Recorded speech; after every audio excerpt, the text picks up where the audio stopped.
Subscribe कीजिए हमारे channel scary Sumit TV को मिस्टीरियस वीडियो और हॉरर से रिलेटेड सारे कंटेंट देखने के लिए।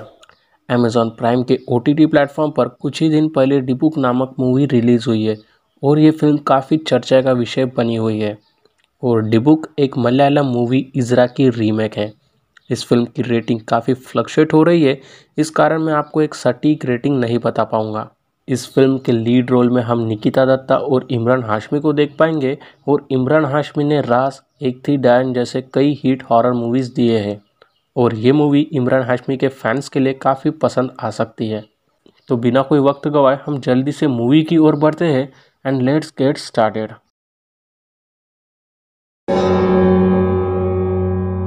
फिल्म की शुरुआत में हम मॉरिशस के एक फ्यूनरल को देख पाते हैं जो मोशे बिन अशर का था। साथ ही ये शख्स इस जजीरे का आखिरी अहूदी था और ये कम्युनिटी इनकी डेथ के बाद यहाँ से ख़त्म हो चुकी थी। इसके बाद हम एक स्टोर को देख पाते हैं जहाँ सारी एंटीक चीज़ें लाकर रखी गई थी। इस समय रात हो चुकी थी और स्टोर के मालिक शटर डाउन करते हैं और यहाँ से चले जाते हैं। स्टोर के अंदर एक वॉचमैन देख रेख के लिए रखा गया था और उस वॉचमैन की नज़र एक पुराने बॉक्स पर पड़ती है जिसे डिबुक कहा जाता है। और ये बॉक्स मोशे बिन अशर के घर से ही लाया गया था। उस बॉक्स के बाजू में ही उसकी चाबी रखी थी और वो वॉचमैन उस चाबी से डिबुक को खोल देता है। ऐसा करते ही सारी असाधारण घटनाएं घटने लग जाती है। उस स्टोर में एक मिरर रखा गया था और डिबुक के खुलते ही मिरर पर काफ़ी क्रैक्स आने लगे। बंद पड़े फैंस भी वापस शुरू हो गए थे और छोटे छोटे टॉयज़ भी फिर से चल पड़े थे। और इस समय वॉचमैन की हालत काफ़ी ख़राब हो चुकी थी और वो बुरी तरह से डर गया था। थोड़े समय बाद उस बॉक्स से निकली स्पिरिट वॉचमैन की भी जान ले लेती है। सीन अब शिफ्ट होता है और दूसरी तरफ मुंबई में हम सैमुअल आइजैक और उसकी वाइफ माही को देख पाते हैं जो कि एक न्यूली मैरिड कपल थे।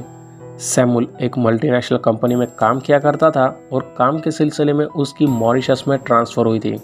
मॉरिशस में सैमुअल एक काफ़ी sensitive project radio active element की प्रॉपरली डिस्पोज करने का काम करने वाले थे और अगर इस प्रोजेक्ट में ज़रा सी भी गलती हो जाती तो पूरे आइलैंड की जान खतरे में थी। और सैमुअल को इस प्रोजेक्ट के काफ़ी अच्छे पैसे मिलने वाले थे। थोड़े दिन बाद सैमुअल और उसकी वाइफ माही मॉरिशस में आ चुके थे और कंपनी की तरफ से उन्हें एक लग्जरियस कॉलोनियल हाउस रहने के लिए मिला था और वो लोग यहाँ रहने लगे। अगली सुबह माही और सैमुअल मॉर्निंग वॉक पर निकलते हैं और उनकी पहचान उनके नेबर से होती है। वो नेबर्स का एक डॉग भी था और वो डॉग माही के साथ काफ़ी कम समय में अच्छी तरह से घुल मिल गया था। पड़ोस की एक लेडी के साथ माही शॉपिंग पर जाती है और सेम वही एंटीक शॉप जो हमें फिल्म के स्टार्टिंग में दिखा था, वहाँ से माही उस डिबुक को परचेस करके उसके घर ले आती है। अभी शाम होने लगती है और सैमुअल भी ऑफिस से घर आने वाले थे और माही उस डिबुक को लेकर काफ़ी एक्साइटेड थी। सैमुअल आने से पहले माही उस डिबुक को अनबॉक्सिंग करने लगती है और वो डिबुक डार्क ब्लैक कलर का था और उसकी ओपनिंग पर कुछ ऐसे निशान बने हुए थे। माही चाबी से उस डिबुक को खोल देती है और जैसे ही उस वॉचमैन के साथ हुआ था सेम वैसे ही यहाँ हालात बनते जा रहे थे। घर की सारी चीज़ें हिल रही थी और ज़ोर से हवाएं भी चलने लगी। माही उस बॉक्स को ओपन करती है तो वहाँ अलग अलग कंपार्टमेंट बने हुए थे। एक कंपार्टमेंट में ब्यूटीफुल सी बॉटल रखी गई थी और उस बॉटल के अंदर रेड वाइन थी। दूसरे कंपार्टमेंट में एक कपड़ा रखा गया था और उसके अंदर किसी के बाल थे। वहाँ एक मिरर भी रखा गया था और मिरर के ऊपरी साइड पर एक छोटा सा होल था और उस होल को एक पिन के मदद से बंद करके रखा गया था। माही इस बात से अनजान थी और गलती से वो उस पिन को निकाल देती है और वो होल से एक स्पिरिट बाहर आ जाती है और अचानक वो स्पिरिट माही के फोरहेड पर हिट करती है। और इस समय हम ये देख पाते हैं कि Mahi in state of possess condition. थोड़ी देर बाद सैमुअल भी घर आ जाते हैं और माही काफ़ी अच्छी तरह से बिहेव कर रही थी जैसे कि कुछ हुआ ही ना हो। अगली सुबह होने पर माही वापस से डिबुक के साथ खेलने लगती है और सैमुअल ये नोटिस करता है कि माही उस डिबुक के प्रति अलग तरीके से आकर्षित हो रही है।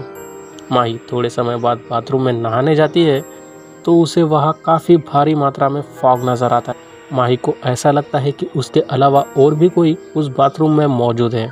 बाथरूम के मिरर पर उसे एक लड़की का साया नजर आता है, लेकिन वो पीछे मुड़ती है तो वहाँ कोई भी नहीं था। माही यहाँ से भागने की पूरी कोशिश करती है, लेकिन वो स्पिरिट माही का हाथ पकड़ लेती है। लेकिन आखिर किसी तरह माही यहाँ से जान बचाकर भागने में कामयाब हो जाती है। इस इंसिडेंट से माही बुरी तरह से डर चुकी थी और सीधे वो सैमुअल के ऑफिस जा पहुँचती है और उसके घर में घटी सारी बातें सैमुअल को बताती है। सैमुअल साइंस में बिलीव रखता था और वो माही की बातों पर ज़रा भी विश्वास नहीं करता और किसी तरह से माही को वापस कन्विंस कर उसे घर भेज देता है। उसी नाइट माही और सैमुअल सो रहे थे और करीब आधी रात को सैमुअल को घर के ऊपर से किसी के चलने की आवाज़ें आने लगती है। सैमुअल चेक करने के लिए ऊपर जाते हैं, लेकिन वहाँ कोई भी नहीं था। ऊपर का एरिया प्लाईवुड का बना हुआ था और थोड़े आगे चलने पर सैमुअल ऊपर से नीचे गिर जाता है। अगली सुबह सैमुअल पुलिस ऑफिसर रियाज को घर पर हुई रात की सारी बातें बताता है, लेकिन ऑफिसर रियाज कहते हैं कि शायद कोई एनिमल्स घर में घुस गया होगा, इसके कारण उन्हें आवाज़ सुनाई दी होगी। लेकिन सैमुअल इस बात पर श्योर था कि ये कोई एनिमल की चलने की आवाज़ें तो बिल्कुल भी नहीं थी। रात को माही ने किसी भी तरह की आवाज़ नहीं सुनी थी और वो बहुत गहरी नींद में सो रही थी। सैमुअल को ये बात काफ़ी अजीब लगती और वो इंडिया से उसके क्लोजली रिलेटिव फादर गैब्रियल को वहाँ माही की देखरेख के लिए बुला लेते हैं। सैमुअल फादर गैब्रियल को पिक करने गए थे और माही उसके रूम में चेंज कर रही थी। कबोर्ड के अंदर माही को वापस वही स्पिरिट दिखाई देती है जो उसे पहले बाथरूम में दिखी थी और वहाँ सैमुअल और फादर गैब्रियल एयरपोर्ट से घर आ जाते हैं। तो फादर गैब्रियल को घर में नेगेटिव एनर्जी होने का अंदाज़ा लग चुका था। माही बेडरूम के बजाय बेसमेंट में बेहोशी की हालत में पड़ी थी और सैमुअल माही के साथ घटी आज तक की सारी बातें फादर गैब्रियल से शेयर करते हैं। फादर बताते हैं कि 16वीं सेंचुरी में कुछ जूरिश लोग रिचुअल्स करते थे, जहां वो डिससेटिस्फाइड स्पिरिट को बॉडी से अलग करके एक बॉक्स में कैद कर रखते थे। ये रिचुअल्स अलग अलग मकसदों से किया जाता था और अगर कोई इंसान डिबुक को वापस खोलता है तो डिबुक के अंदर से निकली स्पिरिट किसी भी इंसान को पजेस कर लेती है और कहीं ना कहीं माही के साथ भी ऐसा ही सेम हुआ होगा। सैमुअल के पास और कोई ऑप्शन नहीं बचा सिवाय फादर के बातों को मानने का। फादर सैमुअल को बताते हैं कि अगर उसे माही को बचाना होगा तो इसके लिए उसे बॉक्स पर लिखी हिब्रू लैंग्वेज को प्रॉपरली समझना होगा और इसके लिए वो फादर बेनियामिन की हेल्प लेते हैं। फादर रबी उस लोकेलिटी के काफ़ी रिनाउंड और रेस्पेक्टफुल पर्सन थे और उनसे मिलने सैमुअल दूसरे शहर आता है। यहाँ आने पर सैमुअल को फादर रबी बताते हैं कि डिबुक के अंदर से निकली स्पिरिट ईजिली किसी को भी पजेस नहीं करती और वो स्पिरिट सिर्फ उन्हीं लोगों को पजेस करती है जिनका शरीर और आत्मा ठीक ढंग से जुड़ा ना हो या प्रॉपरली अलाइन ना हो। इस केस में ऐसा कुछ भी नहीं था और थोड़े समय बाद वहाँ रबी के बेटे मार्कस भी आते हैं और वो भी उनकी बातें सुन रहे थे। बार बार सैमुअल को माही का कॉल आ रहा था और कॉल पर माही बताती है कि शी इज़ प्रेग्नेंट और ये बातें रबी बेनियामिन सुन लेते हैं और इस बात से उन्हें भी कंफर्मेशन मिल जाती है कि हो सकता है कि डिबुक के अंदर की स्पिरिट ने माही को पजेस कर लिया हो। फादर रबी बताते हैं कि डिबुक के अंदर से निकली स्पिरिट को कंट्रोल करना आसान नहीं होगा और जो इंसान एक्सोर्सिज्म करता है वो डिबुक का सबसे बड़ा दुश्मन बन जाता है। ये बातें कहकर फादर रबी सैमुअल की हेल्प करने के लिए तैयार हो जाते हैं और उसे मिलने के लिए अगले दिन बुलाते हैं। लेकिन अगले दिन जब सैमुअल फादर रबी से मिलने जाते हैं तो उसे पता चलता है कि फादर रबी इज़ नो मोर और जैसा उन्होंने पहले कहा था कि जो इंसान एक्सोर्सिज्म करेगा वो डिबुक का सबसे बड़ा दुश्मन बन जाएगा और हकीकत में भी वैसा ही हुआ था। लेकिन सैमुअल को किसी भी तरह से उसके वाइफ की जान बचानी थी और इसके लिए वो अब फादर रबी के बेटे मार्कस की मदद लेते। मार्कस बोलते हैं कि अगर उन्हें माही की जान बचानी होगी तो उसके लिए उसके पेट में पल रहे बच्चे का जेंडर जानना होगा और जब तक ये बात पता चलेगी तब तक बहुत लेट हो चुका होगा। मार्कस सैमुअल की हेल्प करने के लिए तैयार हो चुका था, लेकिन डिबुक की हिस्ट्री स्टडी करने के लिए उसे थोड़े दिनों का समय लगेगा और जब तक मार्कस खुद मॉरिशस ना आ जाए तब तक सैमुअल को ही माही की हेल्प करनी होगी और उनकी रक्षा के लिए मार्कस उन्हें एक लॉकेट देता है। सैमुअल वापस मॉरिशस आ जाता है और ऐसे ही कुछ महीने गुजर जाते हैं और एक दिन मॉर्निंग वॉक पर सैमुअल और माही को उन्हीं के नेबर्स मिलते हैं और वो डॉग माही को देखकर काफ़ी एग्रेसिवली बार्क करे जा रहा था। माही सैमुअल के पीछे छुपने लगती है और थोड़ी देर बाद वो दोनों यहाँ से चले जाते हैं। लेकिन जाते वक्त माही उस डॉग को बहुत अजीब तरह से घूरे जा रही थी। सेम उसी रात जब सैमुअल और माही सो रहे थे, तभी आधी रात को शीशा टूटने की आवाज़ें आने लगती है और घबराहट में सैमुअल नींद से जाग जाता है और वो देखता है कि माही उस बेड पर नहीं थी। माही को ढूंढते हुए उसने घर की सारी तलाशी ले ली, लेकिन माही कहीं भी नहीं थी। माही को ढूंढते हुए सैमुअल रोड पर आ जाता है और थोड़े दूर आने पर उसे माही की शैडो दिखाई देती और पीछे मुड़ने पर माही खुद एक बिल्डिंग के टॉप पर चढ़ी थी। उसके एक हाथ में सैमुअल के कंपनी का आइडेंटिटी कार्ड था और दूसरे हाथ में एक बैग थी जिसमें उस पड़ोस के डॉग की कटी हुई गर्दन थी।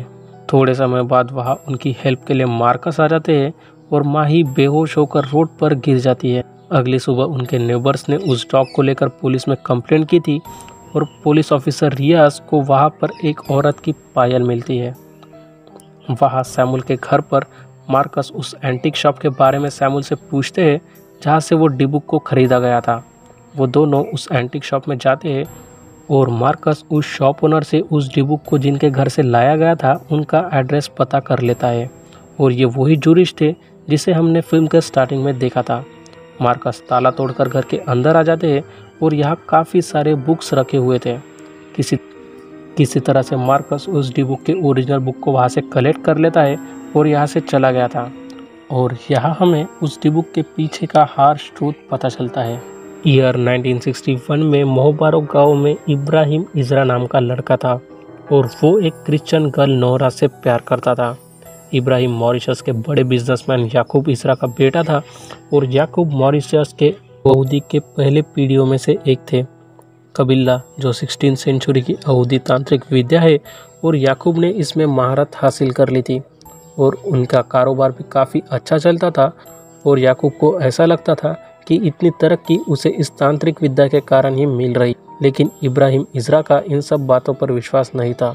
प्यार में इजरा और नोरा ने सारी हदें पार कर ली थी और नोरा इब्राहिम इजरा के बच्चे की मां बनने वाली थी। इब्राहिम ने उसके पिता से शादी के बारे में बात की, लेकिन उसके पिता ने इस बात से साफ इनकार कर दिया और इब्राहिम को रॉड्रिगस आइलैंड पर ही हमेशा के लिए कैद कर रखा गया। नोरा की हर आने वाली बोट पर नज़र रहती और ऐसा करते करते दिन से हफ्ते गुजर गए और हफ्तों से महीने, लेकिन अब तक इब्राहिम का कुछ पता नहीं था। नोरा ने इब्राहिम की बात अपनी ज़बान पर कभी नहीं आने, लेकिन एक दिन इब्राहिम इजरा ने नोरा को आखिरी चिट्ठी लिखी और उसे उसके नौकर के हाथों नोरा को देने को कहा।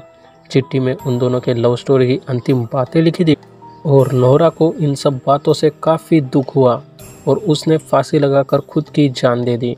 नोरा के पिता को इब्राहिम के द्वारा लिखी चिट्ठी मिली और सब गांव वाले इब्राहिम का इंतज़ार कर रहे थे और उस रात जो हुआ वो याकूब कभी नहीं भूला सका। सभी लोग ने इब्राहिम को खूब पीटा, लेकिन इब्राहिम पूरी तरह से मरा नहीं था और वापस कभी नॉर्मल लाइफ भी नहीं जी सका। डॉक्टर्स ने याकूब को बताया कि इब्राहिम कोमा में चला गया है और शायद वो वापस पहले जैसी लाइफ नहीं जी पाएगा।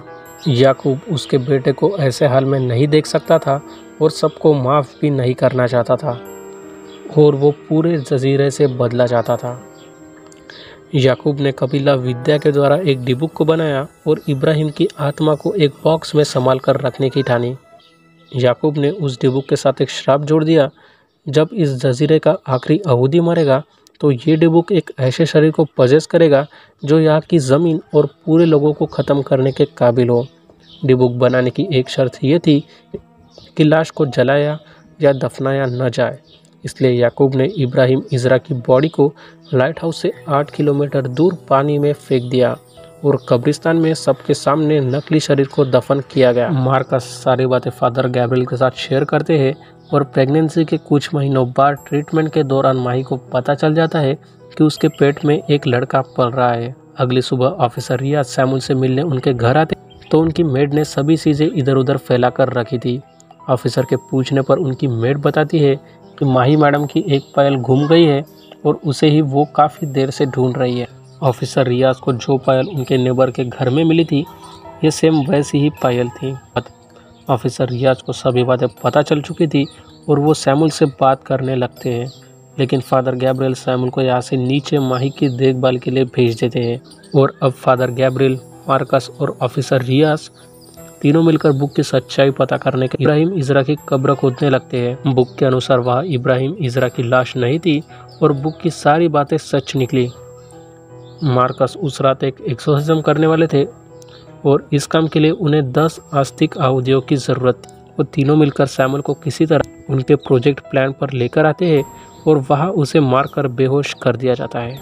जब सैमुअल की आंखें खुलती है तो वो अपने आप को एक कुर्सी से बंधा देख पाता है और सभी लोग उसके सामने थे। मार्कस सैमुअल को समझाता है कि उस रात जब माही घर से बाहर निकली थी तभी डिबुक के स्पिरिट ने माही को छोड़कर सैमुअल को खुद ही पजेस कर लिया था और मार्कस ने जब माही को बचाया था तभी मार्कस को भी पता चल चुका था कि माही के बजाय सैमुअल ही पजेस हुआ है और बाकी सब उसे फंसाने के लिए प्लान किया गया था ताकि उसके सबकॉन्शियस माइंड को ये बातें पता न चले। और सभी लोग ने यही झूठी बात जारी रखी कि माही ही पजेस है। यहाँ एक बात बहुत सिंपल है कि इब्राहिम इजरा के स्पिरिट ने माही को छोड़कर सैमुअल को इसलिए पजेस किया था क्योंकि वो बहुत खतरनाक रेडियो एक्टिव एलिमेंट पर काम कर रहे थे और अगर उस एलिमेंट को प्रॉपरली डिस्पोज ना किया जाए तो पूरे आइलैंड की जान खतरे में थी और इसलिए इब्राहिम इजरा की स्पिरिट ने सैमुअल को ही चुना था। मार्कस एक्सोर्सिज्म की प्रक्रिया को शुरू करते हैं और वो फादर एंड माही को सैमुअल से जुड़ी कुछ चीज़ें उस डिबुक बॉक्स में रखने के लिए कहते हैं। फादर उनके और सैमुअल के बचपन की फ़ोटो डालते हैं और माही उसकी मैरिज रिंग डालती है। इजरा की स्पिरिट सैमुअल के बॉडी में आ चुकी थी और वो सैमुअल को बहुत ज़्यादा तड़पा रही थी। वहाँ 10 आहुति भी आ चुके थे और वो लोग एक्सोर्सिज्म शुरू कर देते हैं। एक एक करके इजरा की स्पिरिट सभी आहुतियों को मारने लगती है और आखिर में मार्कस पर भी हमला कर देती है। अंत में मार्कस सैमुअल के फोरहेड पर लॉकेट लगा देता है और वापस से किसी तरह इजरा की स्पिरिट को उस बॉक्स में बंद करने में कामयाब हो जाता है। इब्राहिम इजरा की स्पिरिट वापस उस बॉक्स में बंद की जाती है और उस डिबुक बॉक्स को ओशन में हमेशा के लिए फेंक दिया जाता है। तो ये थी डिबुक मूवी की स्टोरी विथ फुल एक्सप्लेनेशन। आशा करता हूँ आप सभी को मूवी पसंद आई होगी और अगर अच्छी लगे तो वीडियो को लाइक एंड चैनल को सब्सक्राइब करना ना भूलें। मैं मिलता हूँ आपसे नेक्स्ट वीडियो में। Still then take care and bye bye.